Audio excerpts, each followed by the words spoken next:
Wartales is an open-world, party-based, single and up to 4-player co-op tactical RPG/sandbox type game with some survival elements, in which you lead a group of mercenaries in their search for wealth across a very large medieval world. I've actually had my eye on this one for quite a while now, as it entered into early access back on December 1st of 2021, receiving very positive reviews over on Steam, but early access is now over and the game has officially launched as of April 12th. So in today's video, I'm going to give you a somewhat quick overview of Wartales and its features. This video is sponsored by Shiro Unlimited, so thank you to them for that. Link to download the game will be directly below in the video description. Let's jump right into it. At the start of your adventure, you'll be presented with a series of questions which affect things such as your starting companions, their classes, your crafting materials, happiness levels, party bonuses such as constitution and critical damage increases, and much more. You can even choose an option where your companions are deserters, fleeing an abusive captain, and this will increase your troop's suspicion level by 50, making it more likely that patrol units and guards, etc. will try to stop you and make you pay for your crimes. Like I mentioned, this is an open world game and it has 6 main regions, with version 1.0 bringing a new region called Alazar. But at the start of the game, you're actually presented with the option to choose if you want to play in an adaptive exploration mode, where the difficulty of all the regions adapts dynamically to your group's size and your unit's power. Or you can play region-locked exploration mode, where each region on the world map has a set difficulty, so you'll have to improve your troops before you're able to successfully explore some of these more dangerous areas. It's really cool that we the players have some agency over such an important aspect of open world gameplay. There's also a few choices to be made for game difficulty, and you can choose novice, experienced, or expert for not only combat difficulty, but also the game's survival difficulty. So if you're not a huge fan of resource management and survival elements, you can choose novice for your survival difficulty, which is described as management difficulty is tailored to be flexible and unintrusive, while the expert survival difficulty is described as surviving and saving money will be painful. Now, do note that you can change the game's combat and survival difficulty at any time. There's also 3 different save options. Limited gives you 1 save point to work with while you're playing. Free save mode lets you create several save points, and then there's even an Iron Men mode. Now, the questions you answer in the beginning of the game do choose your 4 starting companions' classes, of which I found 6 main classes in the game: Ranger, Brute, Swordsman, Archer, Warrior, and Spearman. I think there's even another one called Prisoner, but it's a much more limited type of class.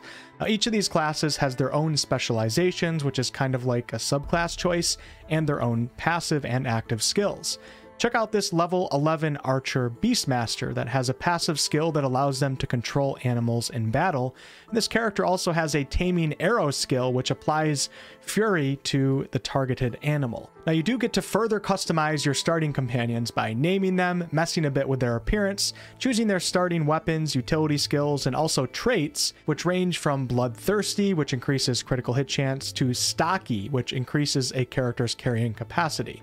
Take pride in your companions, but keep in mind that you are probably going to lose a few of them, whether that be in combat or you're just not taking proper care of them, but you can and will be able to recruit new companions. In this troop, you can see that there are 8 human companions, 2 ponies, 2 fighting boars, and also a bear, making 13 total companions in this troop. Now, keep in mind that the more companions that you have, the more resources you need, such as food and wages. So it's up to you to find that correct balance between power and manageability. When you enter the world for the first time, you can see that the game's world has that medieval, more grounded art style. And you'll notice that if you don't have the game paused, time will go on, and there is a day and night cycle. Merchants will be out traveling the roads, guards will be patrolling, and perhaps most importantly, the more that you run around and the more that you let time go on, your troop's fatigue meter will be draining. When the fatigue meter gets too low, you'll have to set up camp and rest or risk companions dying. Resting is as simple as just clicking C or clicking on the tent icon, and then the game will bring you to a resting area where your party will be gathered around a campfire.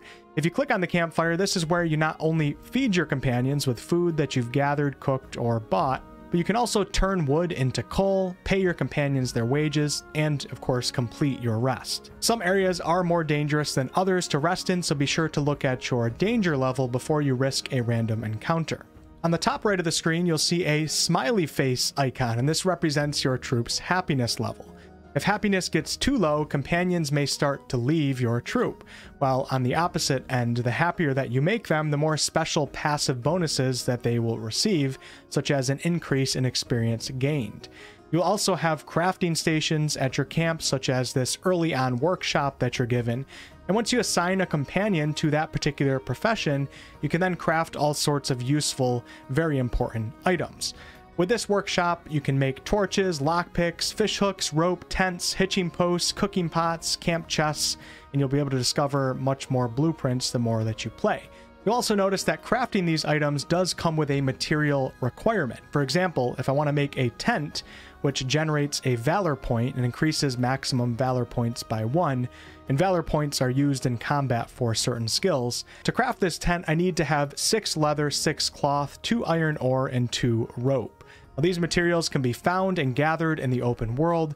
Some of them need to be crafted, and many of them can also be bought from certain vendors. You can also customize your camp by adding structures and stations, and you can move everything around. Let's jump into the game's tactical turn-based combat now. As you're out adventuring, you're going to be confronted by bandits, questioned by guards, or you may even be on a quest to retake a mine. And many of these encounters are going to lead to bloody battles. When combat begins, the game takes you to an instanced tactical battleground. And at the start of the combat encounter, you get the opportunity to shuffle your party members around to different points on the battleground to try to get the best tactical starting position for each party member. And then when combat begins, you can actually choose any party member that you want to take that particular turn, as long as they have not gone yet in that round of combat.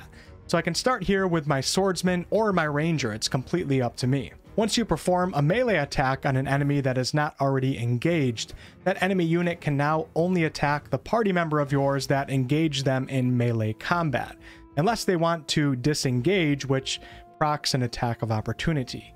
Now, this works the same way for you and your party members if an enemy engages you. Each character, depending on their attributes, is allowed to move a certain distance on their turn. They get to use one of their weapon attacks, but you may also notice that some skills require valor points, and you can actually use valor skills in the same turn if you have valor points available. Your party shares a pool of these limited valor points, and they're represented by these little diamonds that you can see right here. And once you use them up, they have to be regenerated through resting. It's really important to keep in mind that there is friendly fire in this game, so party positioning is really key, especially with your ranged characters. Hitting your own troops, of course, deals damage to them, but it also deteriorates their relationships with each other. If characters are wearing armor, which all of them should be, they'll have an armor bar above their health bar that needs to be depleted before an enemy can cause damage to the actual hit points bar. If a character is dealt a killing blow, that character will take on a condition called dying, where they cannot do anything but move. And if they receive healing of any kind while in this dying condition, they can actually get right back into combat. But if they take more damage before being healed, they will permanently die. After combat is over, you gain experience, loot, and influence points. Influence is used to recruit new companions and even perform certain actions such as persuading someone in dialogue. You also get the opportunity to heal your party with medicine and repair their equipment with raw materials, but you can also repair equipment at forges with blacksmiths. As you play, you'll be on the lookout for better weapons and armor and more materials to craft better weapons and armor. And as you can see, each companion has a main and offhand slot, an armor slot, and a slot for a backpack accessory and a belt accessory. When you level up, you get to increase your attributes, of which there are 6. Strength, dexterity, constitution, willpower, critical hit, and movement. When you reach particular levels, you also get to specialize into class-specific active and passive skills. With this low-level ranger right here, for example, I can choose Valorous Victory at level 2, which makes it so that every time this particular unit kills an enemy, I gain a valor point. And then at level 3, I can take Frenzy, Smokescreen, or Poisoner. When you discover buildings, towns, or cities, the game will take you to an interactive screen for you to navigate. As you can see right here, I'm in an early town that's called Stromkap, and I can click on 5 different buildings. We have the forge, the town hall, the market, the inn, and the apothecary clinic. When you click on a building, you then will have the opportunity to talk with some of the NPCs, buy or sell items, and you can even attempt to steal items. When you come across inns, there's probably going to be plenty of recruits to choose from if you need new troops. And there's also NPCs that let you pick up bounties that reward you with gold, and NPCs that offer other types of quests. For example, I can buy information from this NPC, and this particular piece of information will point me towards a quest where a wife of a man condemned to the gallows is desperately seeking help. Now, once I buy this piece of information, a circle will appear on my map indicating where I need to head to. Your goal in Wartales is going to be to explore and complete different regions while growing more powerful along the way. It definitely has a bit of a sandbox element to it in that you can kind of do whatever you want. There's no specific main narrative quest, so to say, but there is an element of the game that's called paths that will give you some direction in how you want to go about making a name for your troop. The 4 different paths in this game are power and glory, trade and craftsmanship, crime and chaos, and mysteries and wisdom. Taking a deeper look at the crime and chaos path, you can see that we have a list of challenges to complete that will unlock more challenges.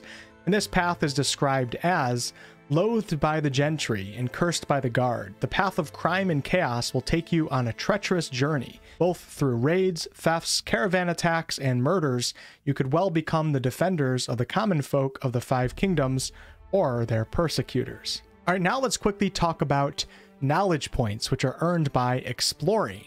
The more knowledge points that you obtain, the more blueprints, patterns, and recipes you can unlock in the game's compendium. As you can see right here, I can use knowledge points to unlock the ability to run in the open world by holding down shift. And running, of course, does use up your fatigue quicker, but it's definitely really nice to be able to run when you're being chased by bandits or patrol units. There's even a knowledge perk that's called cannibalism, which allows your group to devour human corpses. I guess whatever you need to do to survive, you gotta do, right?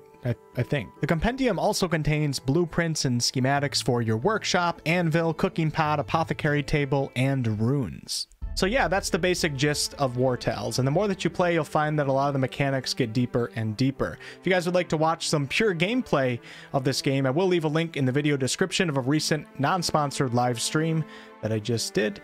And thank you to Shiro Unlimited for sponsoring this video. Link below if you would like to purchase the game. I think it's on sale as of the time of my recording this. I'll catch you guys on the next one.